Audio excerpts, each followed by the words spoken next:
سلامونه دوستانو، نن د کور میډیا له طریقه تاسو ته دا درښیم چې څنګه خپل کمپیوټر داسې عیار کړو کله چې هغه چالانیږي نو په خپل سر باندې زموږ د خوښې پروګرامونه راته خلاص کړي. نو د دې لپاره راځو د رن پروګرام ته او هلته شل ډبل ډاټ سټارټ اپ لیکو او اوکې کېکاږو.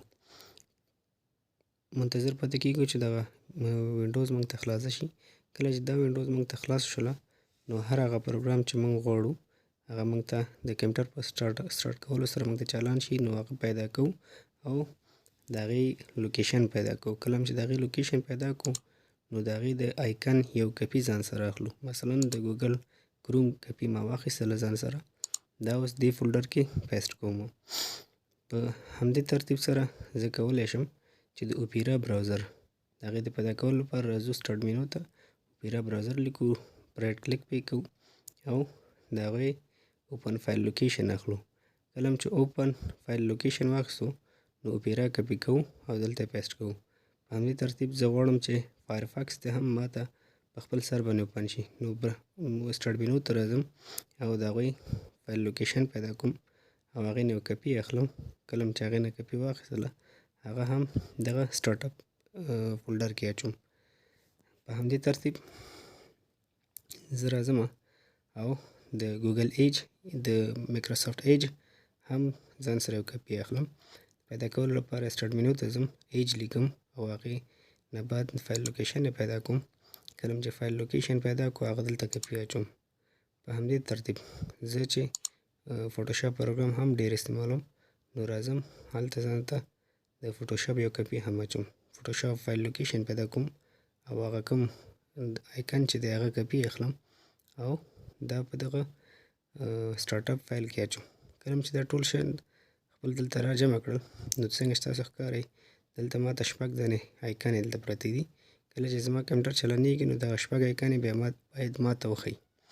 نو اوس زه خپل کمپیوټر ریسټارټ کوم او کله چې کمپیوټر ریسټارټ کړو نو د دې نه بعد به ماته دا وښیي چې زما فایلونه په خپل سر خلاصیږي یا نه. لکه څنګه چې تاسو ګورئ کمپیوټر ریسټارټ شو نو منتظر پاتې کېږو چې زه خپل وینډوز ته ننوځم. البته د یادونه ده چې دغه ځای کې ما دا ریکارډ په موبایل باندې کړی چې دې وخت کې موبایل کې کمپیوټر کې ریکارډ نه کېدو.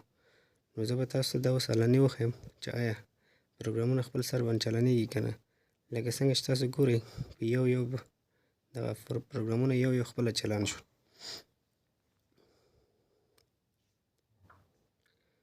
نو منتظر پاتې کېږو او یو پروګرام ګورو چې چالانیږي. هلته ګوګل ایج په بخښنې مایکروسافټ ایج هم چالان شو، فایرفاکس هم چالان شو او ګوګل کروم هم چالان شو. نو په همدې ترتیب ورو یو چالانیږي. اوپیرا هم چالانه شوله.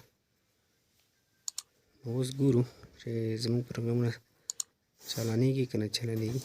یوازینی پروګرام چې هغلته پاتې هغه زموږ فوټوشاپ دی. نو یو څه موده منتظر پاتې کېږو چې دا پروګرام هم چالان شي. البته د یادولو ده چې دغه پروګرام د دغه عملې څخه موږ په هغه ځای کې استفاده کولی شو کوم ځای کې چې زموږ د کمپیوټر د برق ستونزه وي. په لیپټاپ کمپیوټرونو نورو کې د دې ډېره ستونزه نه وي، یا هغه وخت کې چې ډېر ضرورت دی نو موږ د دې عملې څخه کار اخلو.